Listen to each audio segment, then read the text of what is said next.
কথা এটাই আমনি কৰি আছে। হেৰি শুনকচোন, আপুনি বাৰু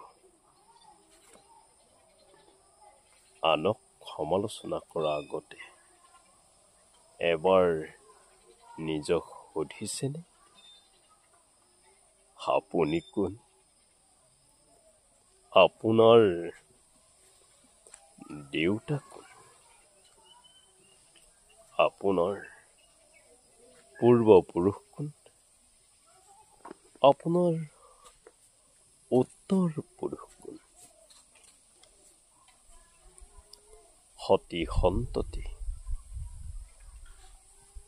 ল'ৰা ছোৱালী কোন?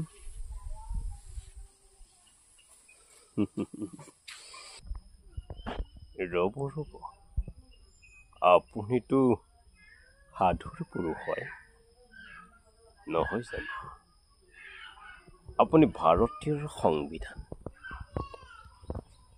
According to the Constitution of India, Article 21A, Right to Education, শিক্ষাৰ অধিকাৰ মতে আপোনাৰ ল'ৰাটোক, আপোনাৰ ছোৱালীজনীক শিক্ষাৰ পৰা বঞ্চিত কৰিছে নেকি? Article 45, Directive Principle,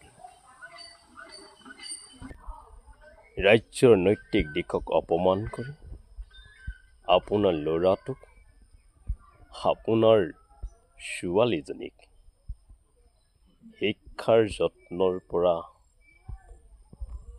বিৰত ৰাখিছে নেকি? নে শিক্ষাৰ যতন লোৱা নাই?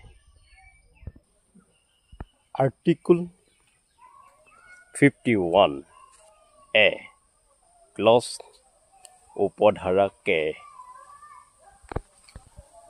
Duty of Parents, মাক দেউতাকৰ কৰ্তব্য পালন নকৰি আপোনাৰ ল'ৰাটোক, আপোনাৰ ছোৱালীজনীক শিক্ষা নিদিলে নেকি? নে আপুনি নিজেই শিক্ষা নললে?